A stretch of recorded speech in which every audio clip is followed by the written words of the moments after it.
রাধে রাধে বন্ধুরা, তোমরা কেমন আছো? আশা করি তোমরা সবাই ভালো আছো। একটা সুন্দর ব্লগ আজকে একদম ফার্স্ট সকাল থেকে শুরু করছি।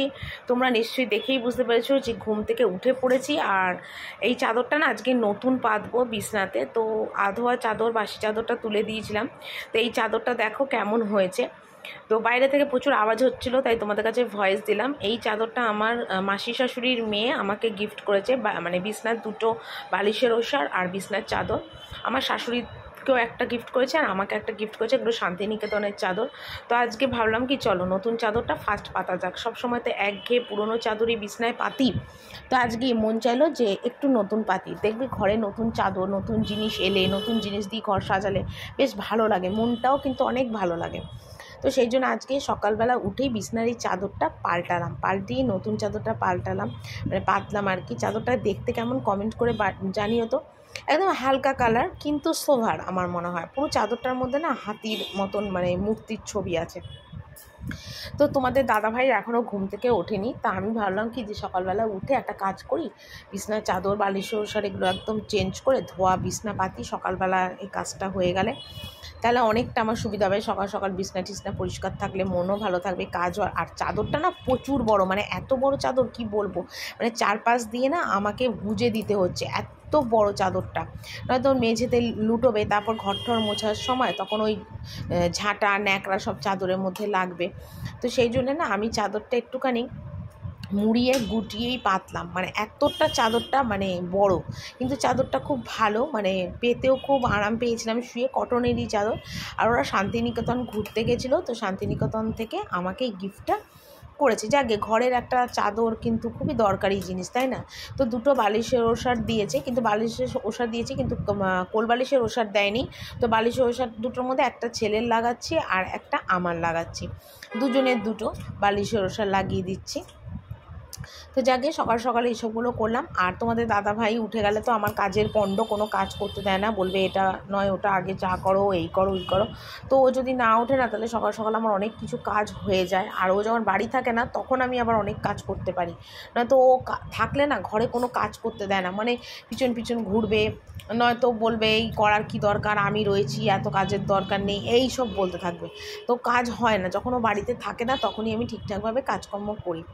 তো বিছনায় চাদরটা পাল্টালাম। আর এদিকে দেখো প্রচুর জামা কাপড় ছিল 2-3 দিনকার, সেগুলোকে এখন সকাল সকাল উঠেই ভাঁজ করে নিচ্ছি। কারণ নিজের ঘরটা যদি সকাল সকাল পরিষ্কার করি বা সমস্ত সকালে বাসি কাজগুলো সেরে নিই না, তাহলে আমার পক্ষে অনেকটা সুবিধা হবে। তো এই বিছনা টিছনাগুলো তুললাম, তুলে নিয়ে বাসি বাসন আছে কিছু, সেই বাসি বাসনগুলো মাজবো। তারপরে সিঁড়িতে বাসন থাকে রাত্রিবেলা খাওয়ার একটু বাসন, সেগুলো নিচে নামিয়ে সিঁড়িটা মুছবো। এইসব টুকিটাকি কাজগুলো আর কি করব, করে একেবারে বাসি ঠাসি ছেড়ে চা বসাবো গিয়ে। আর আমার তো মোটামুটি হয়েই যাবে সমস্ত কাজ, কারণ তোমাদের দাদাভাই এখনও পর্যন্ত ঘুম থেকে ওঠেনি। উঠলেই তো বললাম না প্রচণ্ড তাড়া দেয়, শুধু বলবে চা বসাও, চা খাবো, এই কথা শুধু বলতে থাকে। তো সেই জন্য আমারও অনেক কিছু কাজ ঠিক মতন করে উঠতে পারি না। তো যাকে এখন দেখো জামা কাপড়গুলো ভাঁজ করি, করে জায়গা মতন সব গুছিয়ে সোজা চলে যাব একদম ওপরে 3 তলায়। তার আগে বাসন টাসনগুলো মাজবো, টুকিটাকি রান্নাঘরে যাব, তারপরে মেন দরজাটা খুলবো, দরজার গোড়ে একটু জল ঢালবো। এই সব টুকিটাকি কাজগুলো থাকে, সব কিছু তার ভিডিওর সামনে আনতে পারি না, তাহলে ভিডিওটা অনেকটা বড় হয়ে যায়। তো যতটা পারি সবটা কিন্তু তোমাদের কাছে শেয়ার করি। তো কী কী রান্না করব সেটা আগে দেখো। এখানে দেখো পটল, কুমড়ো, আলু, খোসা ভিজিয়ে রেখেছি, এখানে খোসা বাটা হবে, এটা আমার সবজি আঝালা রান্না হবে। কুমড়ো কেটেছি, বেগুন কেটেছি, যেটা নুন হলুদ মিষ্টি দিয়ে মাখা হবে, আমের চাটনি হবে, দেখো বাটিতে আম কেটে রেখেছি, এটা রান্না হবে। তো যেগুলো মানে কেটে নিয়েছি সেটা। আর এখানে দেখো মাছ এনেছে, মাছটাও নুন হলুদ দিয়ে ভাজা হয়ে গেছে, ডাল সিদ্ধ বসিয়েছি। আর মাছের ঝোলটা আজকে পটল আলু দিয়ে একদম আঝালা, গরমের যেরকম হালকা ঝোল হয় ঠিক সেইভাবেই আজকে মাছের রান্নাটা করব। আর দেখবে গরমকালে কিন্তু পটল আলু দিয়ে ধনেপাতা বড়ি দিয়ে মাছের ঝোল খেতে কিন্তু বেশ ভালো লাগে। এখনও তো ধনেপাতাটা পাওয়া যাচ্ছে। আর তোমাদের দাদাভাইকে আমি বলেছি যে যখনই পাবে ধনেপাতা নিয়ে আসবে, কারণ কিছু কিছু রান্না আছে তার মধ্যে যদি একটু ধনেপাতা দেওয়া যায় না, ফ্লেভারটা এত সুন্দর আসে, মনে হয় ওটা দিয়েই 1 থালা ভাত খাওয়া যাবে। যদিও আমি এখন ধনেপাতা বা কোনো টমেটো টক জাতীয় কোনো খাবার খাই না, কিন্তু তবু আমি ভীষণ ভালোবাসি টমেটোর যে গন্ধটা ভীষণ ভালো লাগে। আর মাছের ঝোলের মধ্যে যদি টমেটো দিয়ে রান্না করা যায় সেটা কিন্তু খেতে আরও ভালো লাগে। তো এখানে দেখো পটল আলুটা ভেজে নুন হলুদ তারপর টমেটো সস ধনেপাতা জিরে গুঁড়ো ধনে গুঁড়ো একটু আদা সব দিয়ে মশলাটা ভালো করে কষিয়ে নিয়েছি।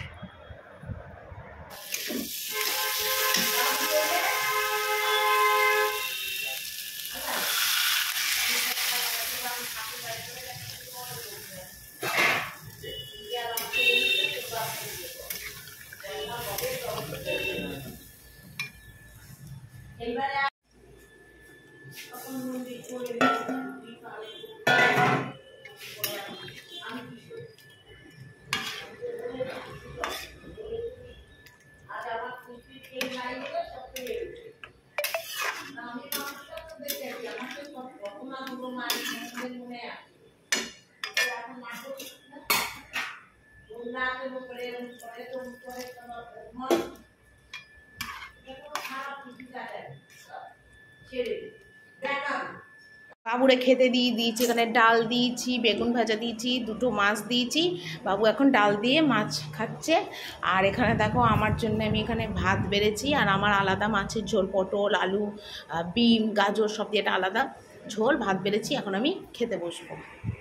তো দেখো আমি এখন খেতে বসে গেছি, বাবুকে মাছটা বেছে দিলাম, মাছটা দিয়ে বললাম তুই খেতে থাক আর আমি খেয়ে নিই। আর এখন কি হয়েছে, এত খিদে পায় না, মানে সকালবেলা চা বিস্কুট ছাড়া তো আর কিছুই খাই না। তো পরে আমার এতটা খিদে পায়, মানে তোমাদের আমি ঠিক বলে বোঝাতে পারবো না। আর মানে খিদে পেলে আর আমি এক মুহূর্ত থাকতে পারি না, তখন মনে হয় কতক্ষণে দুটো ভাত খাই। আর এমনিতে আমার সকালবেলা তো রুটি ফুটি আমরা খাই না, যা খাবার মধ্যে ভাতটাই খাই, ভাতটাই আমার ভীষণ প্রিয়। আর তাছাড়া এখন জন্ডিস হওয়ার পর থেকে আমি ভাতটাই খাই, রুটি ফুটি আর এখন একদমই খাওয়া হয় না। তো খেতে বসলাম, বাবুকে খেতে দিয়ে আর আমিও খেয়ে নিচ্ছি। তো খেয়ে নিয়ে বাকি যে গ্যাস ট্যাস মোছা টুকটাক যেগুলো কাজ আছে সেগুলো করব, কিন্তু আগে আমি এখন টাইম মতন খেয়ে নিই। কারণ আগে তো টাইম মতন না খেয়ে তো হলো, যা ক্ষতি হওয়ার আমার হয়েই গেল। তো এখন একটু নিজে হুঁশিয়ারি হয়েছি। আজকে দুপুরের রান্নাটা তোমাদের দেখিয়ে দিই। এখানে করেছি দেখো ভাত আর দুটো কাতলা মাছ ভাজা রেখেছি, আর ভাতের মধ্যে কিন্তু আলু সিদ্ধ দিয়েছি।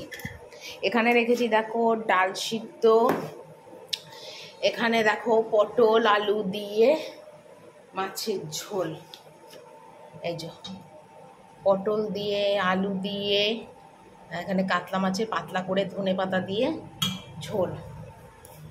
আচ্ছা এখানে দেখো রেখেছি বেগুন ভাজা আর কুমড়ো ভাজা ডাল দিয়ে খাওয়ার জন্যে। আর এখানে করেছি দেখো মুসুরির ডাল কালো জিরে কাঁচা লঙ্কা ফোড়ন দিয়ে। আর এখানে দেখো চাটনি করছি, আমের চাটনি। এই যে জাস্ট বসিয়েছি আমের চাটনিটা, একটু পাতলা করে আমের চাটনি করছি। তবে এই ঝোলটা আরও মরবে, এই ঝোল তো আর রাখবো না। আমটা সিদ্ধ করার জন্য একটু জল বেশি দিয়েছি, এই একটুখানি সর্ষে ফোড়ন দিয়েছি, দিয়ে এটা বসিয়েছি। এটা এখন হোক, এটা ঢাকা দিয়ে দিই। তো একবারে রান্না বান্না কমপ্লিট করে দেখো গ্যাস ট্যাসগুলো একটু সাবান দিয়ে মুছে দিচ্ছি। আর মাছ কোচের দিনে না একটু যদি সাবান দিয়ে গ্যাস না মুছি, গ্যাস টেবিলগুলো না মুছি, এত আঠা তেল কাজটার মাছের গন্ধ বেরোয়, মানে বলার মতো না। আজকে আর চেয়ারের মধ্যে ফোনটা সেট করিনি, হাতে নিয়েই ভিডিওটা করছি। তো একবার করে কিন্তু আমার মোছা হয়ে গেছে গ্যাসটা। তো যেহেতু এক হাতে করি তো একটু অসুবিধা হয়, তো সেই জন্য আজকে এইভাবে ভিডিওটা করলাম। আর কি বলবো, বাসন টাসনগুলো একটু গোছানো বাকি আছে। তো তার আগে দেখো গ্যাস ট্যাসগুলো একটু মুছে নিচ্ছি। বাবুও খাওয়া হয়ে গেছে, বাবু ওপরে চলে গেল। গ্যাস মুছে বাসনটা গুছিয়ে সোজা আমি চলে যাব একদম ওপরে। আর আপাতত কোনো কাজ নেই, তারপরে ওপরে যাই দেখি কিছু কোনো কাজ থাকলে করবো। আর সকালবেলাতেই তো আজকে বিছনা টিছনা পরিষ্কার হয়ে কমপ্লিট হয়ে গেছে, তো সেই জন্য আর অন্য কোনো কাজ আর আমার নেই, এটাই একটা নিশ্চিন্ত। নয়তো এখন গিয়ে আবার ওপরে বিছনা টিছনা তোলার একটা ঝামেলা থাকতো। তো যাকে সেই ঝামেলাটা আর নেই আর কি, এই হলো কথা।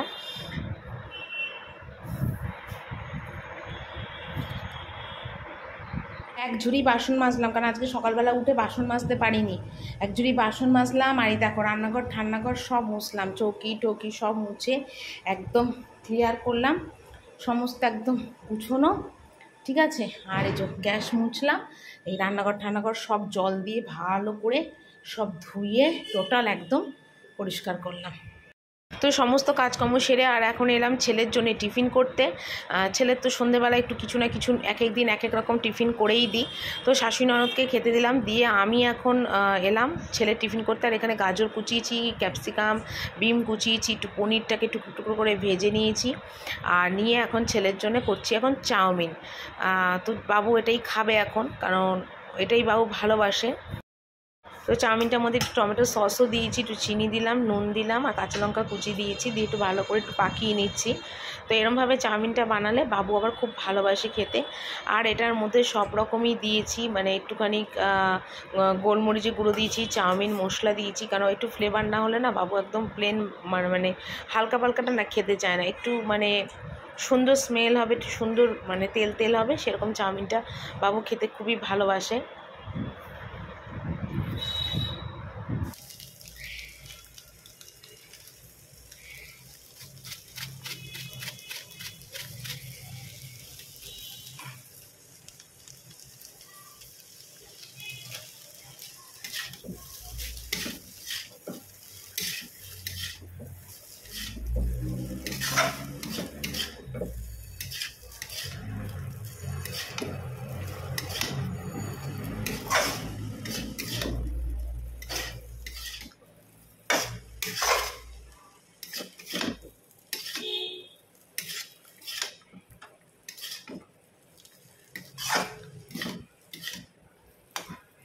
দেখো বাবুর জন্য এখন নিয়ে এসেছি চাউমিন, পনির দিয়ে শশা কুচিয়ে দিয়েছি, ওপরে লঙ্কা কুচি দিয়েছি। আর এখন ঘড়িতে দেখতেই পাচ্ছ 6টা বাজতে 10 মিনিট বাকি। বাবু এখন খাচ্ছে। খেয়ে বল বাবু কেমন হয়েছে, চ খা, খেয়ে বল। ঠিক আছে, ভালো হয়েছে, ভালো হয়েছে। বাবু এরকম চাউমিন খেতে অনেক ভালোবাসে। তো চলো বন্ধুরা, আজকের ভিডিওটা চাউমিন খেতে খেতে বাবুর এখানেই শেষ করি। কালকে একটা সুন্দর ভিডিও নিয়ে চলে আসবো। সবাই ভালো থেকো, টাটা।